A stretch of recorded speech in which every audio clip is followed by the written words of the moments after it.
It's Arm Locks, and today we're going to take a look at how to improve your KD in the new Call of Duty World War II. And honestly, not just the new World War II game, any Call of Duty for that matter. Let's go. Where the hell have you been, soldier? Training, sir! Training, sir! What kind of training, son? Army training, sir! Army training, sir!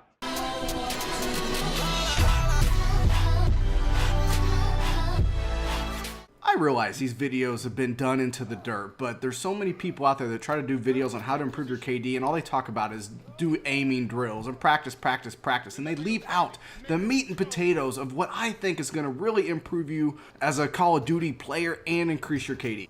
First thing I want to talk about is come prepared.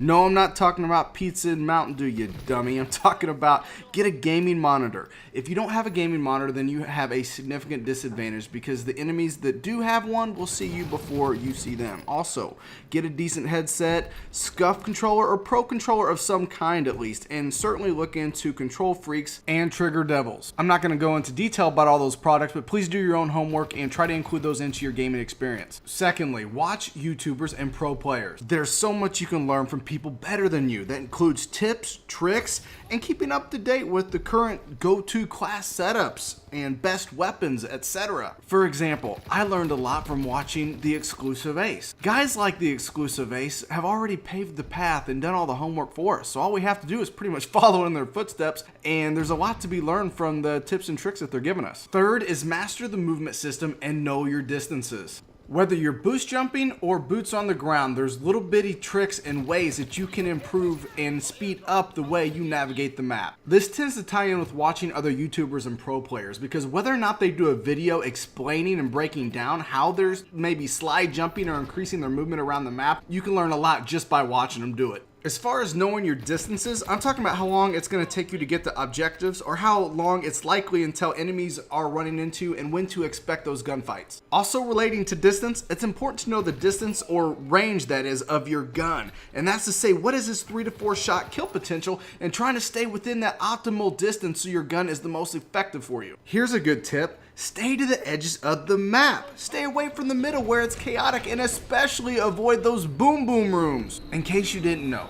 boom boom rooms are those areas, or rooms more specifically, in the middle of the map where people tend to flock together and it's nothing but chaos and grenade spam. And this applies specifically to the new Call of Duty World War II. If you'd like a grenade jammed up your ass, by all means hang out in the boom boom room, alright? Okay guys, this one is huge and probably the most underrated, and that's number 5. Memorize spawns and learn to read your dang dong minimap. I really don't understand why people neglect this one, or maybe they just don't understand the importance of this.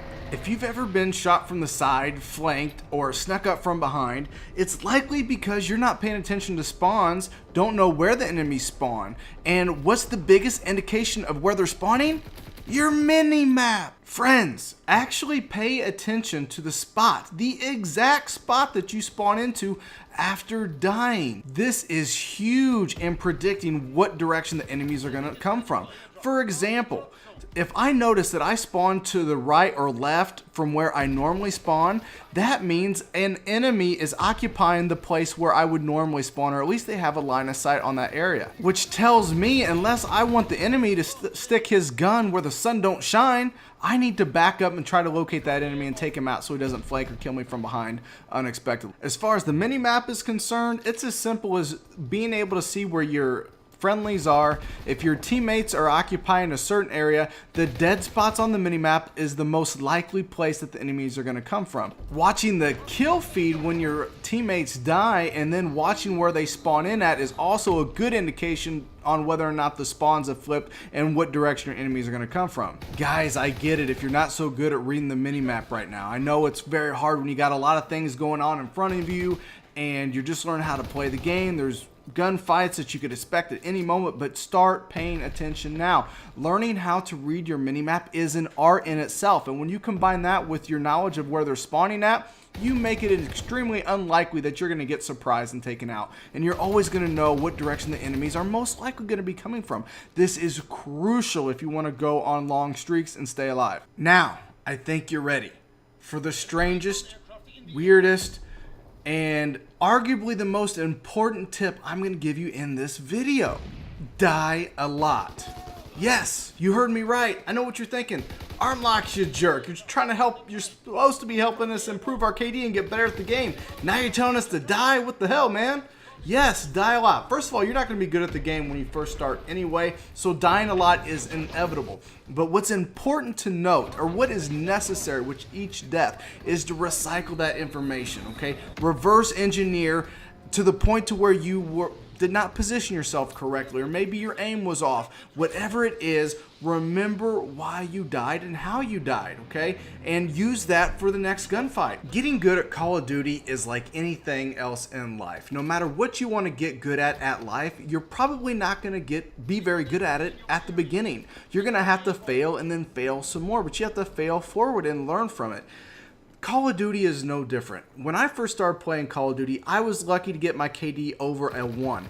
Now, take Infinite Warfare for example, my KD is well over 3 and I drop nukes on the daily. I wouldn't dream of being able to drop a nuke when I first started playing Call of Duty back in Black Ops 2. But now I drop nukes very easy. But I've had to die a lot to get there. I've had to do a lot of homework. I've had to reverse engineer a lot of scenarios. And I had to learn from people much better than me. Make no mistake about it. You can take all 6 of these tricks, and are you going to be great right now? No, you're not. There's no...